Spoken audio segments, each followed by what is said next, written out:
آپ کوشش کرتے اور ہمت کرتے جائیں تو افلاک سے نالوں کا جواب آ ہی جائے گا۔ ایک طریقہ تو یہ ہے۔ دوسرا اس کا طریقہ یہ ہے کہ یہ آپ کے عمل سے بے نیاز ہے، اور اللہ کی رحمت جو ہے وہ خود تلاش کرتی ہے اور خود شکار کرتی ہے۔ آپ اگر حسن انتظار پیدا کرو تو آپ کے لیے حسن انجام آ جائے گا۔ اچھے وقت کا انتظار ہی اچھا وقت ہے، اچھے آدمی کا انتظار ہی اچھی بات ہے، اچھے انجام کا انتظار ہی بذات خود انجام ہے، اور خدا کی رحمت کا انتظار ہی ابتدائی رحمت ہے۔ خدا کی نسبت سے جب آپ رجوع کر رہے ہیں، جب آپ اس کی طرف لگن کر رہے ہیں، تو وہیں سے آپ کا خدا والا سفر شروع ہو جاتا ہے۔ خدا جو ہے وہ روشنی کی طرح آپ کے خیال ہی کے ساتھ ہے کہ سورج کی روشنی جہاں سے آپ نے دیکھنی شروع کی وہیں سے سورج شروع ہے، حالانکہ وہ روشنی ہے اور سورج تو نہیں ہے۔ تو آپ چلتے چلے جائیں، جہاں تک سورج کی روشنی آ رہی ہے یہ آپ کے لیے سورج ہے، کیونکہ آپ کے لیے فرق کرنا بڑا مشکل ہے کہ سورج اور دھوپ میں فرق کیا ہے، کیونکہ ہم سورج کے پاس نہیں جا سکتے، اور یہ ہمیں یقین ہے کہ ہم پاس نہیں جا سکتے۔ تو اس لیے خدا کے ساتھ وصال حق جو ہے یہ آپ کے بس کی بات نہیں ہے۔ صرف یہ ہو سکتا ہے کہ وصال حقیقت کی حد تک آپ تعلق قائم کر سکتے ہیں۔ اس لیے جب آپ رجوع کر رہے ہیں، اللہ کی طرف رجوع کر رہے ہیں، تو پھر دو طریقے ہوں گے۔ ایک یہ کہ آپ کوشش کر رہے ہیں اور یہ آپ کو انعام ملا ہے۔ دوسرا یہ کہ کوشش کوئی نہیں کی ہے بلکہ اللہ نے خود ہی مہربانی کی ہے۔ لوگ کہہ سکتے ہیں کہ پیغمبر کوئی ایسے عمل کرتے ہوں گے جس سے پیغمبر بن جاتے ہوں گے، مگر ایسا نہیں۔ اللہ نے خود پیغمبر بنائے ہیں، تو اللہ تعالیٰ خود جس کو چاہے اس کو نواز دے۔ محنت کبھی کبھی سرفراز ہو جاتی ہے تو محنت بھی سرفراز ہوتی ہے، مگر کچھ لوگ محنت کے بغیر ہی محنت کا نصیب لاتے ہیں۔ اس لیے آپ دونوں طریقوں پر چلا کرو کہ محنت بھی اچھی ہو اور یقین بھی قائم ہو جائے۔ محنت جو ہے اس پر پورا دار و مدار نہیں ہے، بلکہ یہ نصیب پر دار و مدار ہے۔ مثلا آپ دیکھیں کہ کتنے لوگ ہیں کہ اچانک گھر بیٹھے بیٹھے ان کو مرتبہ مل جاتا ہے، اور پھر بعد میں کوشش کرتے کرتے وہ مرتبہ نہیں ملتا۔ اسی طرح بیٹھے بیٹھے ایک واقعہ ہو جاتا ہے۔ مثلا ایک آدمی اچانک شعر کہنا شروع ہو جائے، بیٹھے بیٹھے یہ ہو جائے، آپ سیکھتے چلے جائیں مگر شعر نہیں کہہ سکتے۔ اس کا مطلب یہ ہے کہ بہت ساری باتیں ہیں جو زندگی میں بیٹھے بیٹھے مل جاتی ہیں۔ بہت سارے واقعات جو ہیں یہ آپ کے مانگے بغیر ملتے ہیں۔ بینائیاں ملی ہیں، رسائیاں ملی ہیں، شکل ملی ہے، صحت ملی ہے، اور یہ سب آپ کو مانگے بغیر ملا ہے۔ اسی طرح مانگے بغیر راستہ بھی مل جاتا ہے۔ صرف آپ اس کے لیے اللہ تعالیٰ کی رحمت کا انتظار کرو تو آپ کو وہ راستہ مل جائے گا۔ اور کوشش کرنے والا جو ہے کوشش بھی کرتا ہے۔ اب آپ یہ نہ کرنا کہ کبھی اس طرف جانا اور کبھی اس طرف جانا، چلتا ہوں تھوڑی دور ہر ایک تیز رو کے ساتھ، ایسا نہیں ہونا چاہیے۔ تو آپ کا رہبر کون ہے؟ شوق، ذوق سفر ہی آپ کا رہنما ہے، اور اگر ذوق سفر نہ ہو تو رہنمائی کوئی نہیں کر سکتا۔ مقصد یہ ہے کہ مسافر جو ہے اس نے کہیں بھی نہیں جانا بلکہ صرف ذوق سفر کے پاس جانا ہے۔ یعنی کہ یہ نہیں ہے کہ 60 میل ادھر جانا ہے، فاصلہ طے کر لینا ہے، بلکہ صرف آپ کے اندر ذوق سفر پیدا ہو جائے گا، بیٹھے بیٹھے اللہ کا شوق پیدا ہو جائے گا۔ اللہ کوئی باہر کی بات نہیں ہے، بلکہ اپنے اندر ایک مقام اپنے آپ کے لیے دریافت کرنا ہے، وہی پھر آپ کو صحیح راستے پہ لے جاتا ہے۔ اور اپنے اندر حقیقت کو دریافت کرنے کے لیے جو مقام ہے اس کو کہتے ہیں کہ وہاں گمانوں کے لشکر ختم ہو جائیں گے۔ پھر آپ کے پاس ایک وسیلہ آ جائے گا اور آپ اپنے یقین کو اور پختہ کر لو۔ پھر وہ یقین جو ہے جب مکمل ہو جاتا ہے یا پختہ ہو جاتا ہے تو آپ پر حقیقت آشکار ہو جاتی ہے۔ اس بات پر بہت کچھ کہا جا سکتا ہے، اس لیے اپنے شبہات کو، اپنے شکوک کو اور زندگی کے اضطراب کو دور کیسے کرنا ہے؟ یقین کے ساتھ۔ آپ اپنے ٹمارو پر یقین کرو۔ ٹمارو کا معنی آنے والا کل۔ آنے والے کل پر یقین کرو کہ تمہارے لیے ایک بہتر مستقبل آ رہا ہے، بہتر وقت آ رہا ہے۔ اور اگر آپ اندیشہ کرتے جاؤ گے کہ ہمارے لیے برا وقت آئے گا تو برا وقت ہی آئے گا، بلکہ آج ہی سے برا وقت ہے۔ تو جو سزا کے انتظار میں ہے اس کی سزا شروع ہے، جو آدمی انعام کے انتظار میں ہے اس کا انعام شروع ہے۔ اس لیے سزا اور انعام کے نام دوزخ اور جنت ہیں۔ تو دوزخ کا انتظار کرنے والے کی زندگی دوزخ ہو چکی ہے، اور جنت کا انتظار کرنے والے کی زندگی ابھی سے جنت ہو چکی ہے۔ لہٰذا پھر بہشتی دروازے زندگی میں ہی کھلتے ہیں کہ ہمارے لیے اب جنت ہی جنت ہے۔ تو آپ جنت کا انتظار کرو، آگے جو اللہ کرے گا وہ اس کی مرضی ہے، لیکن تو اچھا انتظار کر۔ تو حسن انتظار جو ہے یہ بھی اللہ کا ایک راستہ ہے، اور پختہ یقین جو ہے یہ انسان کی اپنی زندگی میں ہوتا ہے۔ زندگی روشن جبیں کا نام ہے، زندگی پختہ یقین کا نام ہے۔ مطلب یہ ہے کہ اگر تیری جبیں کے اندر سجدہ نہیں ہے تو پھر اور سجدہ کہیں نہیں ہے۔ یقین کا مسافر چلتا ہی رہتا ہے، اس لیے آپ وسوسوں کی پرواہ نہ کرتے ہوئے چلتے چلو، اور یہ اللہ کی مہربانی ہو جاتی ہے کہ مسافر کا سفر جاری رہے، اس میں منزل نہیں آنی، بس یقین قائم رہے۔ اگر یقین قائم ہو گیا تو پھر منزلیں جو ہیں خود بخود ہی آپ کے ساتھ ساتھ چلتی جا رہی ہیں۔ منزل کا ساتھ ہوتا ہی یہی ہے کہ آپ سفر کرتے جا رہے ہیں اور یقین پختہ ہوتا جا رہا ہے۔ اس لیے یقین ہونا چاہیے اپنے آپ پر، اپنے اللہ پر، اور اللہ کی مقرر کی ہوئی رحمت پر جو اس نے کی ہے، پھر آپ کے لیے یقین ہی یقین ہے۔ تو وسیلہ پکڑنے کا مقصد کیا ہے کہ آپ یقین کو پختہ کرو۔ کوشش کرنے کا مطلب کیا ہے؟ یقین کو پختہ کرو۔ حاصل کیا ہے؟ پختہ یقین۔ اور انجام کیا ہے؟ پختہ یقین۔ تو یہ سارا کچھ یقین سے چلتا ہے۔ اپنے آپ کو بدقسمت کہتے جاؤ گے تو بدقسمت ہی بن جاؤ گے، حالانکہ قسمت کچھ بھی نہیں ہے۔ قسمت صرف مقابلے کا نام ہے۔ اور اگر آپ کو یہ بتایا جائے کہ لاہور شہر کا قطب وہ ہے جو تمہارے علاقے میں جوتی بناتا ہے، جوتی گانٹھتا ہے، یعنی موچی ہے، تو پھر آپ اگر قطب بننے کی خواہش کریں گے تو پھر موچی ہی زیادہ باعث عزت ہوا۔ اگر یہ بات جاننے کے بعد کہ وہ واقعی قطب ہے اور آپ اپنی زندگی پر انسسٹ کرو، اصرار کرو، تو پھر آپ کے لیے بڑے افسوس کی بات ہے۔ اگر قطب نے ہی وہ کام شروع کر دیا تو پھر تم لعنت بھیجو اس زندگی پر جو تم گزار رہے ہو۔ تو پھر تم موچی سے کم ہی کوئی کام کرو، کیونکہ تمہارے پیر نے موچی کا کام شروع کر دیا۔ اس لیے آپ یہ سمجھو کہ اصل واقعہ کیا ہے۔ اصل واقعہ یہ ہے کہ آپ کی دنیاوی حالت کا آپ کے یقین کے ساتھ کوئی تعلق نہیں ہے۔ تو تعلق کس کے ساتھ ہے؟ تیرے یقین کے ساتھ۔ تو یقین کون ہے؟ تو آپ۔ اور تو آپ کتنا سارا ہے؟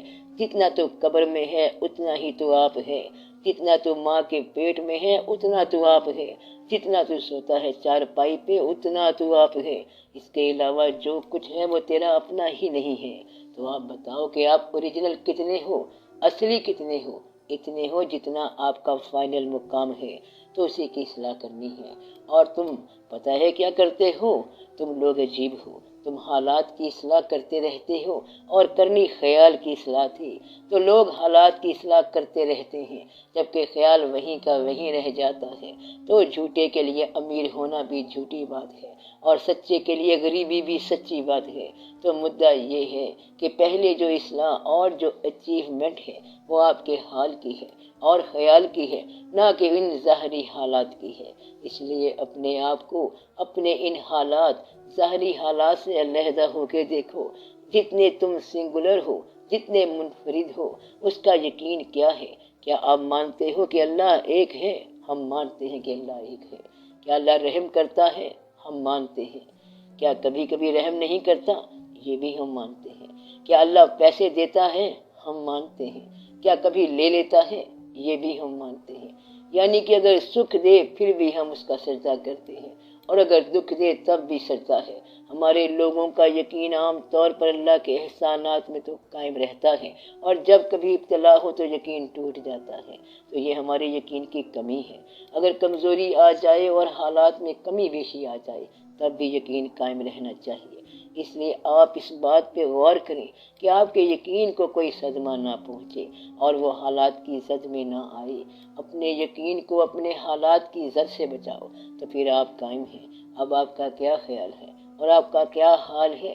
اپنے آپ کو غریب سمجھو یا امیر سمجھو، مگر اپنے آپ کو سمجھو۔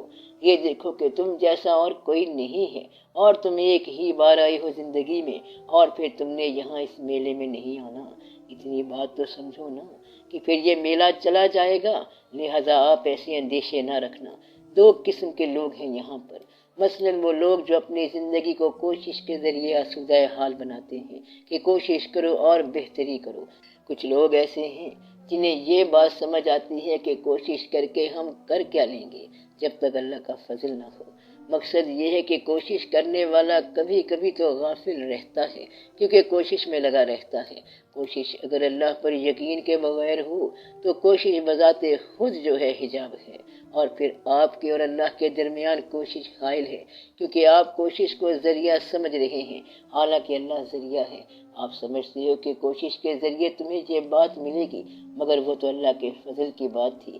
اس لیے کوشش کو اگر آپ نے ذریعہ سمجھ لیا تو یہ کوشش جو ہے حجاب بن جائے گی، اور اگر اللہ تعالیٰ فضل کرے تو کوشش آپ کے لیے آسانیاں لے آتی ہے، ورنہ تو کوشش جد و جہد جو ہے اللہ اور بندے کے درمیان مقابلے میں آ جاتی ہے، تو اللہ کے راستے میں صرف خوشی ہوتی ہے، کوشش نہیں ہوتی، اور خوشی کے ساتھ مسافر سفر کرتا ہے، اور کوشش کے اندر جہاد جیسے جذبات ہوتے ہیں۔ اس لیے آپ کے لیے اللہ کے فضل کو دریافت کرنے کا آسان طریقہ یہ ہے کہ آپ ہر حال میں راضی رہنا شروع کر دیں اور کہیں کہ اللہ بہتر کرے، اللہ تعالیٰ فضل فرما دے۔ تو اللہ تعالیٰ کسی دور کی شے کا نام نہیں ہے، بلکہ قریب کے احساس کا نام ہے۔ تو آپ اپنا قریب کا احساس ٹھیک کریں۔ یہ نہیں ہو سکتا کہ آپ یہ محسوس کریں کہ آپ کہیں جا کے اللہ کو دریافت کر لیں گے۔ ایک آدمی کہنے لگا کہ میرے حالات اچھے نہیں ہیں، اور وہ باہر چلا گیا۔ جاتے وقت اپنے بزرگ سے ملنے گیا۔ انہوں نے کہا کہ وہاں کے اللہ کو میرا سلام کہہ دینا۔ اس نے کہا جی وہاں کا اللہ کیا اور ہوتا ہے؟ بولے جب وہاں کا اللہ اور نہیں ہوتا تو پھر یہاں کے اللہ سے تو ناراض ہو کے کیوں جا رہا ہے؟ اللہ تو ہر جگہ ایک ہی ہے۔ تو مدعا یہ ہے کہ جب آپ دیکھتے ہیں کہ آپ گھر سے اللہ کے لیے نکلے ہیں، سفر کر رہے ہیں، تو اکثر آپ یہ کہتے ہیں کہ یہاں پر تو حالات ٹھیک نہیں ہیں، حالانکہ آپ اس وقت بھول جاتے ہیں کہ آپ اللہ کے لیے نکلے ہیں اور اللہ دیکھ رہا ہے، تو جو اس نے ہمیں دینا ہے وہ ضرور دے گا۔ تو آپ اپنا عمل جاری رکھیں اور نتیجہ خود نہ نکالنا۔ نتیجے پر آپ غلطی کر بیٹھتے ہیں، حالانکہ عمل صحیح ہوتا ہے۔ نتیجہ آتا ہے تو پھر کہتے ہو کہ یہ تو کوئی ہماری غلطی ہوگی، تب ہم پر یہ مشکل آ گئی ہے۔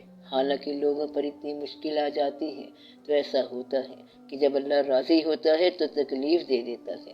مثلاً کسی پر راضی ہوا تو اس کا بیٹا لے گیا، جس پر اللہ راضی ہو گیا اس کو غم دے دیا، اس کو تکلیف دے دی، اس کو آنسو دے دیے۔ کہتا ہے اقبال رحمت اللہ پر اللہ بڑا راضی ہے، اور وہ روتا ہی چلا گیا ساری عمر۔ اللہ راضی جو ہو گیا اس پر، تو اللہ جب راضی ہو جائے تو پھر کیا ہو جاتا ہے؟ پھر آنسو شروع ہو جاتے ہیں، کیونکہ اللہ راضی ہو گیا، اور ناراض ہو جائے تب بھی آنسو شروع ہو جاتے ہیں۔ اب یہ جو ہے یہ آپ کو سوچنا ہے کہ رضا کے آنسو کون سے ہیں اور ناراضگی کے آنسو کون سے ہیں۔ یہ آپ کے عقیدے کی بات ہے۔ اگر آپ کا عقیدہ یہ ہے کہ ہر حال میں اللہ پر بھروسہ قائم ہے اور آپ جانتے ہیں کہ ہر چیز اللہ کی طرف سے ہے، تو آپ کے لیے یہ رحمت کا باعث ہے۔ دو طرح کے آدمی ہوتے ہیں، ایک تو یہ سمجھتے ہیں کہ یہ میں نے حاصل کر لیا، اور دوسرا کہتا ہے کہ یہ اللہ نے مجھے عطا فرما دیا۔ وہ اسے کہتا ہے تمہیں تو کوشش کے ذریعے حاصل ہوا، اور وہ کہتا ہے کوشش بھی اللہ نے عطا کی اور نتیجے بھی اس نے دیے، اور اس کو انجوائے کرنے کی صلاحیت بھی اسی نے دی، کیونکہ میلہ تو آپ کا ختم ہو جانا ہے۔ موسیٰ علیہ السلام نے اللہ سے بات کی کہ فرعون کے ساتھ کیا کیا جائے۔ اللہ نے کہا اسے ہماری طرف رخصت کر دو۔ انہوں نے پوچھا پھر کیا کروں؟ اللہ نے کہا پھر تم بھی آ جانا۔ تو بات کیا بنی؟ بات یہی ہے کہ دنیا میں یہی کچھ بننا ہے کہ پہلے اس کو بھیج دو پھر خود ہی آ جاؤ۔ اگر آپ سمجھ لو تو پھر رہنا یہاں نہیں ہے کسی نے۔ اس سے پہلے کہ آپ یہاں سے نکلو میں کہتا ہوں کہ خوشگوار ہو کے نکلو۔ اس کا طریقہ یہ ہے کہ سب سے پہلے آپ یہ فیصلہ کر لیں کہ اللہ تعالیٰ آپ پر رحم فرمائے، اور آپ اللہ کو پورے رحم کے ساتھ اس کی طاقت کے ساتھ مان لیں، اور اپنے یقین کو کمزور نہ کرنا۔ یہ نہ کہنا کہ یہ اللہ نے کیا کر دیا، وہ اللہ نے کیا کر دیا، اس کے ساتھ کیا ہو رہا ہے، میرے ساتھ کیا ہو رہا ہے، میری یہ خواہش نہیں پوری ہوئی، یہ دعا نہیں پوری ہوئی۔ تو یہ طریقہ نہیں ہے، بلکہ یہ کہنا کہ ہم اب چلے ہیں آپ کی طرف، اور اب ہم آپ کی ہر بات مانیں گے۔ پھر ایک مقام آئے گا کہ جب وہ تمہاری بات مانے گا تو آپ پہلے ماننا شروع کر دیں۔ ماننے والا بہت شور نہیں مچاتا۔ آپ کی یہ حالت نہ ہو کہ اگر آپ کو اللہ تعالیٰ کہیں مل جائیں تو یہ نہ کہنا کہ یا اللہ ہمارے دو چار کام ہی کر دیں، تو کام لینے کی بات نہ ہو، بلکہ اس وقت صرف سجدے کی بات ہو اور یہ کہو کہ ہم آپ کا ہر حال میں کہنا مانتے ہیں۔ عربی کا بہت مشہور شعر ہے، رضینا قسمت جبار فینا، لنا العلم وللجہال مال۔ ہم راضی ہیں اس تقسیم پر جو جبار نے ہم میں کر دی کہ ہمارے لیے علم ہے اور جاہلوں کے لیے مال ہے۔ تو آپ کا مال جو ہے وہ فنا ہو جائے گا اور علم جو ہے وہ لازوال رہے گا۔ کچھ لوگ جن کو بظاہر ناکامی ہو رہی ہے ان کے چراغ دیر پا جلیں گے۔ تو اللہ تعالیٰ کا بڑا عجیب و غریب ہی سلسلہ ہے کہ آپ یقین کے ساتھ اللہ تعالیٰ کی بات مان لیں تو آپ کی ہر بات جو ہے وہ عجیب و غریب انداز سے پوری ہو جاتی ہے۔ آپ جانتے نہیں ہیں کہ وہ کس حد تک مسبب الاسباب ہے۔ تو یہ جو وسیلے کی بات ہو رہی تھی، تو کچھ لوگ دعا کو وسیلہ بناتے ہیں۔ بس آپ دعا مانگتے جانا اور اسے چھوڑنا نہیں۔ وہ مانے یا نہ مانے تو دعا وسیلہ ہے، عبادت وسیلہ ہے، انسان وسیلہ ہے، آپ کا عمل وسیلہ ہے، قرآن پاک وسیلہ ہے۔ کچھ لوگوں کو کچھ سمجھ نہیں آیا، بس اللہ کا سفر ہی کرتے گئے، یہ بھی وسیلہ ہے۔ وہ صرف اللہ کے حکم سے سفر کرتے گئے کہ اللہ کا حکم ہے کہ زمین میں سیر کرو اور دیکھو کہ جھوٹوں کی کیا عاقبت ہوئی، تو یہ بھی وسیلہ ہے۔ تو وسیلے کو قائم رکھو۔ وسیلہ آپ کا یقین پختہ کرتا ہے۔ جب یقین پختہ ہو گیا تو اس کے ساتھ ہی آپ پر اللہ کی رحمت ہو جاتی ہے۔ پختہ یقین ہی اللہ کا بڑا احسان ہے۔ آپ لوگوں کی یقین جو ہے وہ اکثر دقت میں آ جاتے ہیں، اس لیے اپنے یقین کو کمزور نہ ہونے دیں۔